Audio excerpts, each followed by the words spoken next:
Welcome to Hour 2 of the Midwest #1 weekly motorsports show, Track Talk, on the RacinBoys Broadcasting Network. Brought to you by McCarthy Chevrolet. Once again, here's Scott Traylor and Kirk Elliott. Welcome back to Track Talk on the RacinBoys Broadcasting Network. I'm Scott, he's Kirk.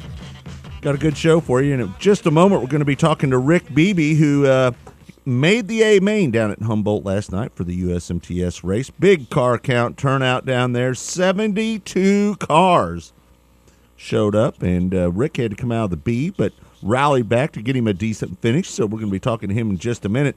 Don't forget, we've got a lot of practice going on again. We talked about it in hour number 1 right at the end of the show, but we've got I-35, Valley Speedway, and LA Raceway. All 3 tracks are practicing today. So if you want to get out and get a little fix and watch some of your favorite guys, maybe practice a little bit. I know, like I said a little bit earlier, Lauren Clem will be driving her sprint car down at LA Raceway today, and she'll be sporting her new paint scheme. A little better look than she had last year, so kind of anxious to see how she's looking there. And if you're a big IMCA fan, well, then you got to go north to I-35, and then just about anything's going to show up out at Valley Speedway. I mean, that's just how Dennis flies. You're going to probably have some non-wing sprint cars out there. Wouldn't be surprised if there's some wing cars, modifieds, just a variety of different cars at Valley Speedway today. I'm going to run out there here in just a little bit. Got a little business out there got to do, but can't wait to see how practice goes for everybody today, Kirk. Yeah, and there's some actual racing going on last night, as you mentioned. They opened up down at Humboldt with the USMTS. Jason Hughes picking up the win there, holding off a charging Ryan Gustin for the feature win last night. $2,000 payday for Jason Hughes. And they'll go at it again tonight down at Humboldt. And they've also got some racing up at Beatrice, Nebraska, the IMCA Spring Nationals. That's what been there for that annual Rite of March that opened up last night and will be concluding tonight. So we're getting after it. Of course, next weekend, LA Raceway will be hosting the USMTS on Friday night. Right. Saturday night, I-35 Speedway. We'll talk with track owner Mike Johnson a little bit later on in the show. They've made a lot of improvements up at I-35 Speedway, built up a new building and added to their suites and put up some extra lights. So we'll hear what Mike Johnson has been doing the offseason. He's had good weather to make all these improvements in the offseason, and we'll get a first look at that a week from tonight when I-35 Speedway. What is winter anyway, by the way? We didn't have it this year. It's a thing of the past, and I love it. No snow, warm conditions all year round. I'm in on that right now. Well, joining us on the show right now is a dear friend, a longtime friend, a guy that I've had a lot of good times with. Rick Beebe joins us now. Rick, how you doing, bud? I'm doing good, Scott. How are you? Well, thanks for getting up early. Late night down there, what time did you guys get done? Kirk and I were wondering that because we wanted to come down there last night, but we have to get up awful early to do this show, and we were wondering what the ending time was last night. Well, Scott, it was kind of late last night, a little unusual. I'd say that we probably didn't get done with the A main until almost midnight. Oh, my. Woo! We made the right call, Kirk. How about that right there? They had a lot of race cars, and they had a lot of B mods, and they had street stocks and 71 A mods, so kind of a typical USMTS show. They had 8 heat races, and they had 3 B mains and the A main, and everything went fairly well till the A main. It was kind of a fiasco. It was a crash fest last night. Talk about your run. You had to come out of the B to make it into the A, and then you worked your way up through there. Still got you a decent. I know that's not decent for you, 13th place finish, but when you come out of the B and you get halfway through the field, that's pretty good. Yeah, and that finish probably looks better than what we truly would have run because there's so doggone many wrecks. There was a lot of attrition last night, and we probably it's not real easy to get to the front from the back at this racetrack, and really the only guy probably last night that truly went from the back to the front was Johnny Scott. He started right back there with me, and he actually got up to, I believe he finished 5th or 6th. 6th, Yeah, he got through the field pretty good, and I'm sure you guys heard about what happened to Terry Phillips. I don't know if anybody... No, we haven't. Give us some news. Yeah, there's a little bit of a controversy in the A main last night. Probably one of the most controversial situations I've seen in USMTS. Wow. But Terry and Jason Hughes were battling for the lead, and I'd say probably halfway through the race, lap 20 or so, and one thing about Todd Staley, he's a really fair promoter, and he does what he says he's going to do. And he told us on the Receivers before we got the green for the A main that, you know, obviously it's a tight racetrack, and he said, I want to tell you guys running up front, when you get in lap traffic, you're going to have to be careful and not run over these guys, because he said if you dump somebody, you go into the back. And if you dump a lap car, if you spin a lap car, or anybody else for that matter, intentionally, right. But you know, he was real adamant on the Receiver war at their pace laps that for the lead cars to be careful of the lap cars. He basically even went as far to say that, you know, those guys have as much right to the racetrack as you do. So, you know, as long as the guy's holding his line, you have to work your way around him. And Terry and Jason caught some lap traffic, and I think Jason showed Terry the nose once, and Terry was just, you know, he was racing hard, and I didn't see it, obviously, because it was behind me, but he got into the back of, I think it's, the Daniels boy that races down here weekly. He got into the back of him, and Terry did, and just clipped him, touched him a little bit, and turned him around, and they put Terry to the back.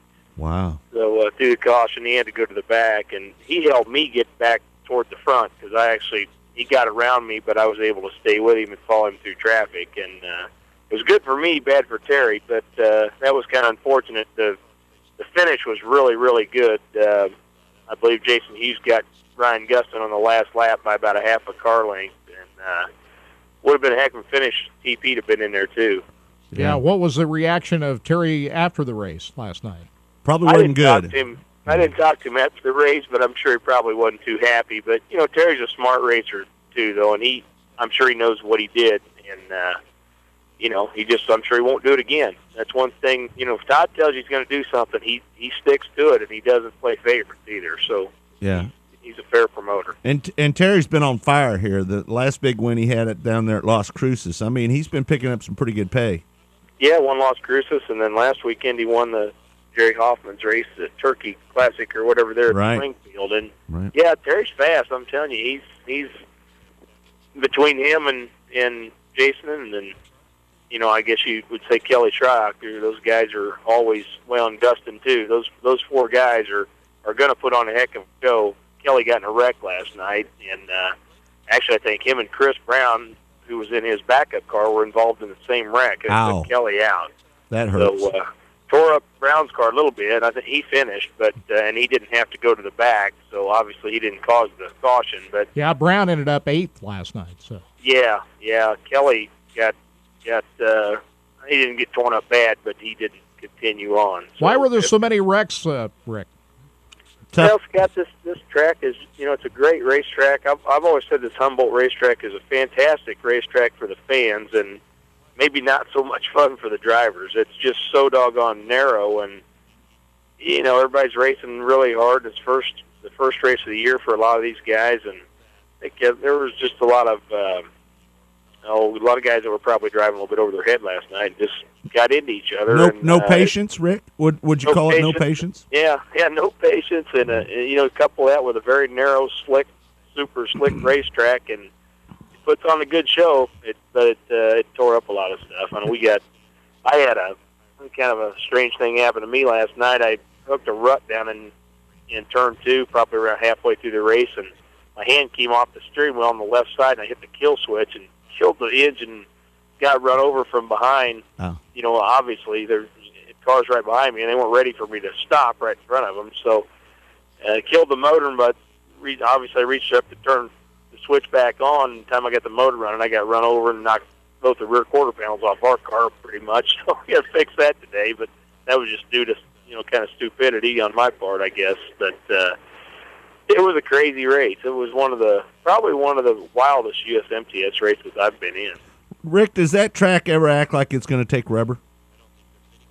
It kind of looked like it last night, Scott. When we went out for the A main, it looked like it was maybe going to rubber up, and when we were warming the tires up, it even felt like it a little bit, but it went away. I think it cooled off last night enough that some moisture came back up, and it seemed to keep it from rubbering up. But a little bit of moisture came up top, and there was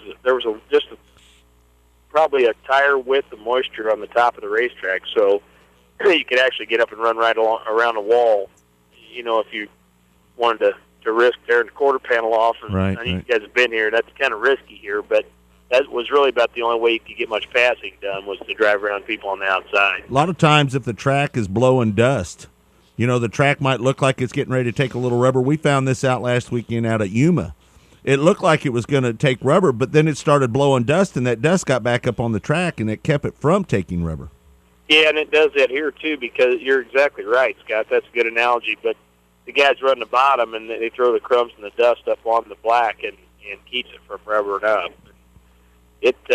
All I can say is if somebody wants to see a really good show, they ought to come back tonight because it was a heck of a show last night. Other than there being quite a few wrecks, and there again, Ryan Gustin started. I believe he started 10th or 12th. And he got all the way to the front and passed Jason Hughes for the lead, and was leading. I think with about he had a caution. I think with about 5 to go, 4 or 5 to go, and that allowed Hughes to get back on Gustin's bumper and. Lo and behold, old Jason worked his way around him. Worked his magic again. He's done that before down there. I think it was about a year ago. He was and a Kelly year ago. Shryock were Yeah. going at it down there and Yep. pulled off a last-second win. I was kind of surprised Johnny Bone didn't have that good of a finish last night. Yeah, Johnny Bone really, he wasn't his normal super fast self here. He ran fairly well, but he wasn't, what he normally is. And another guy that had kind of a tough night was Johnny Allen. He struggled a little bit and didn't even make the A. So hopefully Johnny will do better tonight. I hated to see him not make the A last night. What about Jeremy Payne? Did he have problems? I think Jeremy just wasn't running very good, and he pulled off.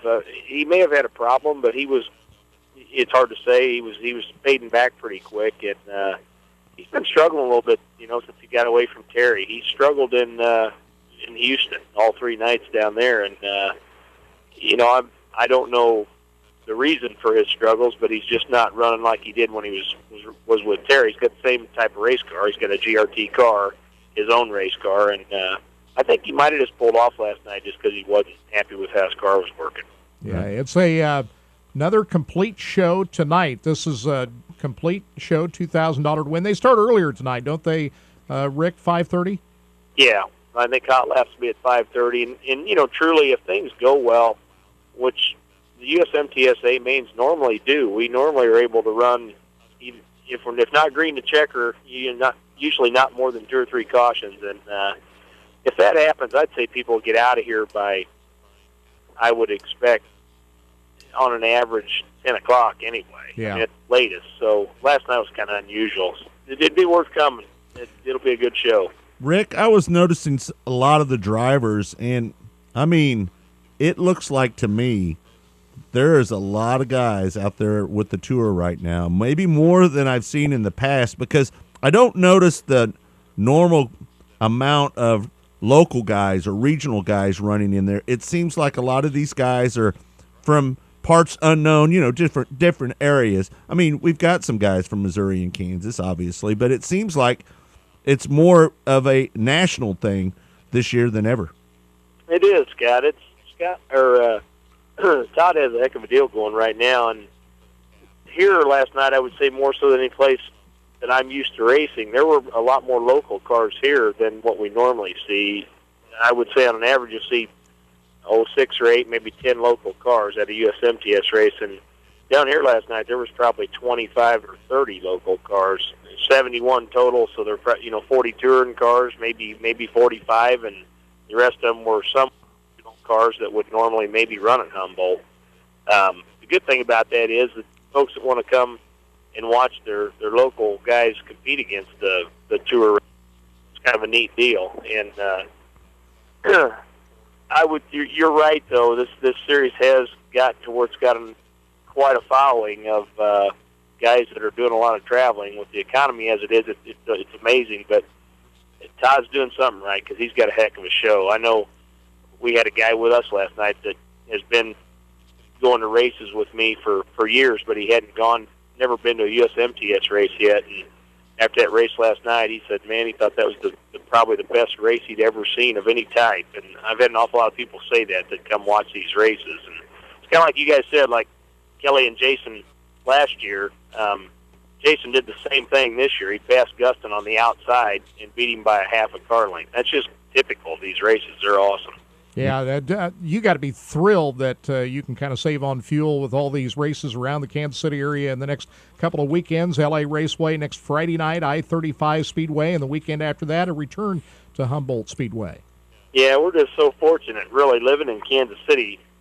It's probably the first time that I've ever been had an advantage, maybe, of where I lived in a touring series, because we do have a lot of promoters that have stepped up to the plate, including Lakeside, to put on these USMTS races locally, and then also being located in the center of the country, which is USMTS is basically the center hub, I would say, of their series of where they race. So we're either going south or north, but other than going far south to southern Texas, most of the races aren't too awfully far from home. Well, I wish we were broadcasting. We did those races last year, thanks to Beebe Heating and Cooling and Arbor Master. But unfortunately, we weren't able to get it done this year. So never say never, though. Hopefully, we'll do some USMTS races. Season's still a long season. Still a long season. Yeah. You never know. You guys maybe need to hit up Arbor Master and Beebe Heating and Cooling and get you at Le Mans or I-35 or somewhere that would work out for you guys. Love to try to help you do that. Well, you tell Todd to answer his phone, and we'll be glad to do it. That's all I got to say about that right there. Yeah, So. I have a hard time getting Todd to answer his phone when I call him sometimes. Exactly. I love Todd Staley, but he's a hard man to get a hold of sometimes. He is. He definitely is. He's a character. Yeah. Hey, Rick, tell me about USMTS. Can a guy... We see these guys that are running full-time. We see these big fancy rigs running up and down the road. With the price of fuel, can a guy really make a living out there? I mean, what does it take to be successful enough to make a living driving a full-time USMTS car?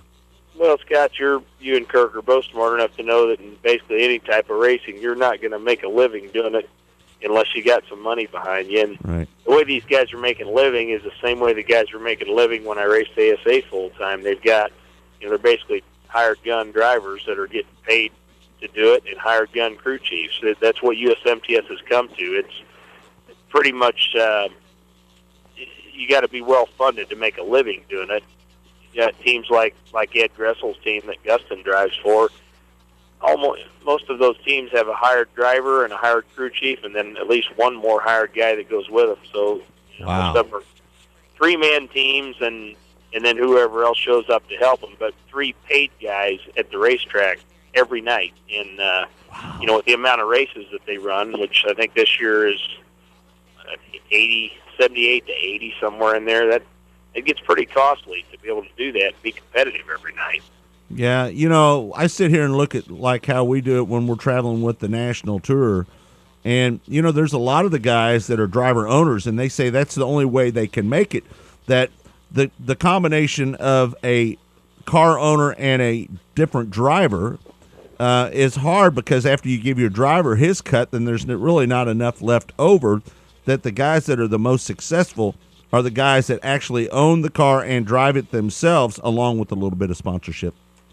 Well, I'm a driver owner, and it doesn't seem to work out too well for me as far as being profitable, but it just depends on what the purses are. And USMTS for modified racing, they're really good purses. You're not going to find anything any better for a touring series, but it's, as you all know, it's very expensive to go up and down the road. The diesel fuel is expensive, and then the operational cost of race teams expensive. And the guys that are making a living in this series either are chassis builders, be it Kelly Schrock and Jason Hughes, and even, I wouldn't call Terry Phillips is not necessarily a chassis builder, but he might as well be. He sells a lot of GRT cars. So those three guys are affiliated with building and selling race cars, as is a guy like Johnny Allen. He doesn't build cars, but he sells parts and that for a living. So those guys do have some side income. But as far as the guys that just drive, like a kid like Ryan Guston, he's driving for a wealthy individual that can afford to do this stuff. So, they're making their money in a different business and then bringing it to this sport and distributing it to three or four guys that can, get the job done. And that's kind of how the younger guys in the series are making a living. I mean, a guy like me, I can't make a living racing USMTS. I suppose, it would be easier if I was running up front every night in the top 2 or 3, but that's kind of, as with any racing, if you're not winning or running the top 2 or 3 every night, you're not going to break even. So it's an awesome series, though. I would definitely compare it to my days of racing full-time in ASA. I think I enjoy this as much or better, and I think if I ever do win a USMTSA main, it'll probably be as bigger deal to me as my first ASA win. I would say it's as tough, if not tougher, to win one of these things. It's very difficult. You don't back into winning one of these races because there's just too many fast cars. Right. Just go over to your good friend Burr Keith. He can fund this whole operation, can he? I don't know about that. I think he's about at his limit too. But man, I had to take my hat off to Burr last night after his heat race. I think a lot of people watched it, including Terry Phillips, and all of us kind of said, "Wow!" I mean, the guy was amazing last night. In his heat, he started. I think he started 4th and ran 3rd, but he was out there rim riding around the racetrack when I'd say he was probably one of maybe 5 guys that sucked it up and did that in their heat race last night, and he was hammered down right up around the wall, and very impressive for He's a guy getting the hang of this thing, isn't he? Let me tell you, I watched him down at L.A. one night, rim ride around there, and he was like a seasoned veteran. It's hard to believe that he has as little experience that he has, and it drives as well as he does. Yeah, he's amazing. He's of course, he's watched a million races, and he's a smart guy, so he's seen enough racing that it has helped him a lot. But he and I were talking the other day, and he said that, his racing career probably won't end up being terribly long because of his age and mine too. But he said he's very grateful that he got to do it so he could really put 2 and 2 together and realize what it's really like to drive a race car. Even though he'd watched so many races, he said it's so different than what he expected, to actually drive one. And to start out in an A modified, I can't think of much a harder race car to drive. So, yeah. Well, he was pretty good on the road course too, driving the old ASA cars that they had, that V8 stock car class. We know that he was successful at that, and you're right. We're all getting old. We're all the same age, you, Ron, and myself. So we're all old. Is there anyone having more fun than Burr out there driving? Probably these cars? not. No. Other than me, probably not. I think both of us are having a blast. I mean, when you get to go race with your best friend, about every time we go, and he is threw his hat in the ring for the USMTS Rookie of the Year. So how about that? He's going to try to run all the national championship races and also run all the Casey's Cup races that are fairly close to home. So he'll probably run about every race I do. I would say that that's what he's planning on. He just bought a really nice new toter home, and obviously has a brand new GRT car and a Mullins engine in it, and got the best of everything. And I think he's getting ready to buy a new stacker trailer. So is that right? Wow. Hey, didn't you have a Hughes at one time? Now you went to the GRT. Yeah, we both did. We both went to GRT cars this year. Is that a Phillips GRT or is that a straight GRT? They're both Phillips GRT cars. Mm-hmm. So they're and they're they're different than a Hughes car. Obviously, they're a different type of rear suspension, so they drive quite a bit different, and obviously the setup's different. I don't know that I'd say one's better than the other. Hughes cars win an awful lot of races, but they've also got an awful lot of really, really good drivers in them. And GRT's been, dealing to them pretty good lately. Between Terry and there's a lot of GRT cars in the South, and they're when we go to Texas and that they give them a run for their money, as did they in out in Las Cruces. So the GRT cars, even in USMTS, are pretty tough. There's a lot of good tough drivers in GRT cars, and I would say your top, as far as the most cars, are probably Hughes cars, then GRT, and then Kelly's starting to get a few more cars out. But Kelly's cars are working well too. So you get 3 major brands of cars there that are pretty much dominating the series, and they're all good. Well, Stormy Scott finished 4th last night, and Terry Schultz, local guy, had a top 10 finish. He ended up 7th in GRT cars. Terry always shows up for these USMTS races, and you know what? We don't talk about him enough, but he's always running up there near the front. Yeah, Terry's an amazing guy. I think he's the kind of guy that when you didn't talk about him, he's just kind of a sleeper. But man, he is one heck of a driver. And we had gone down with Jason Thompson last weekend to Springfield. Terry actually, I believe, had that race won and broke an axle. He was leading with Terry Phillips running second. And they they got lap traffic, and I kind of thought maybe Phillips would get the better of him, but Terry actually got the better of Phillips in lap traffic and got away from him and had about a 10-car length lead with about 5 to go and broke an axle. So I would look for Terry Schultz to be winning a lot of races this year, especially around home. I tell you one thing about the Phillips GRTs. Every time I see somebody, and I always use the same guy as an example, but Austin Siebert, he was running, he had Harris cars and what have you, and once he got a Phillips GRT, he started running up front instantly. I mean, immediately. It changed his whole, I don't know, just the way we looked at him as a dirt driver. I mean, he started winning and running up front, and it seems like everybody that gets one of those cars does that. Yeah, it's helped a lot of guys. Austin's doing a great job, and it did change, probably his own perspective on racing, gave him a little more confidence in that because he's usually pretty doggone competitive. And there are several guys around home that have gotten GRT cars, same thing. They've really gone good after they've gotten them. Another guy being Luke Driscoll. I know when he got rid of the car he had and got a GRT car, and it's a Phillips GRT, he's running a lot better too. So, I believe that's Austin Siebert's old car.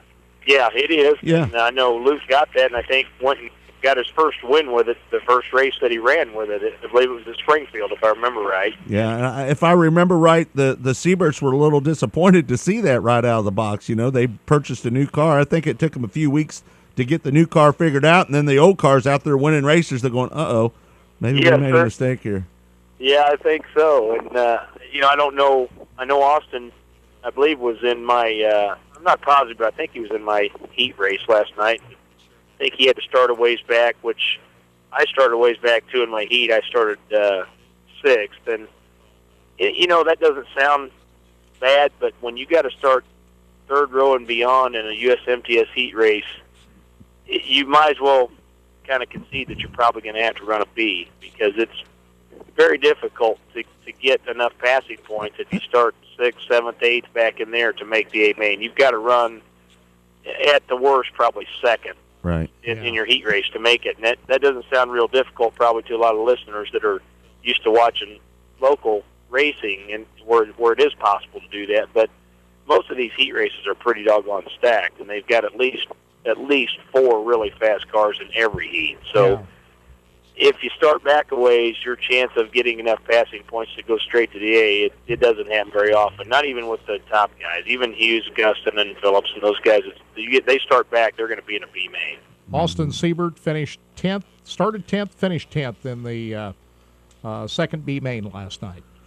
Yeah, starting 10th, it's tough to get into a transfer spot. So one neat thing about these races is, for the folks that come and watch them, they're going to get to basically, in my opinion, see 4 good A mains because all 3 B mains are comparable, if not better, to a local A main would be every night that you'd see around home. So, you're going to get to see 8 heat races and 3 B mains and a really good A main. So that's a heck of a show just on the USMTS side. And then got a heck of a field of B mods down here, too. I think they had 2 B mains for them last night.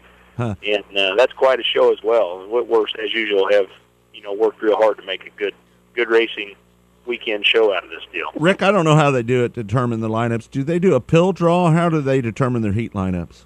Yeah, USMTS is probably one of the they've come up with one of the fairest ways that I know of to determine heat race lineups.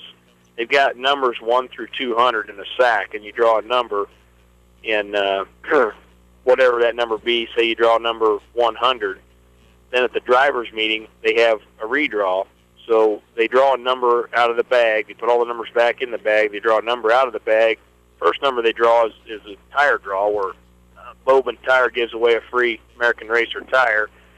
And then whoever that driver is, he comes up and draws another number out of the bag, and whatever number he draws is basically his number 1. So if I drew number 100 and whoever drew number 99 out of the bag, I would be number 1. So that means I'd be starting on the pole the first heat race. So by doing that, what it does, it alleviates any discrepancy that you might think that somebody's getting favoritism by the promoter, setting up giving a guy a pill or whatever. Right. So it works well. It's it's probably the most nerve-wracking time for most of the drivers is that fill redraw. Yeah, no doubt. It has a lot to do with it. Can set your whole night right there. So makes a big difference.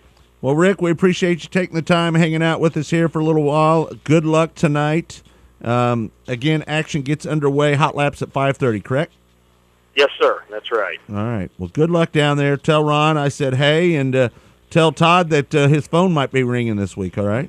I'll tell him that. I'll see him today, and I'll tell him that we gave him a lot of plugs and got some good promos from you guys on the air today that he needs to talk to you guys about putting one of these races on the radio. So, or on the internet, I should say. Okay, bud. Well, listen, have a safe one down there and have a good one, and move up a few spots tonight. How's that?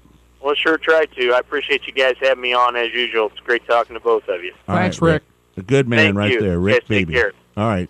Rick Beebe finished 13th last night, and they'll go at it again. Again, 5:30 race time at Humboldt Speedway tonight. Of course, next weekend, LA Raceway. Friday night, Saturday night, I-35 Speedway. We're going to hook up with Mike Johnson, I-35 Speedway owner, here in just a few minutes.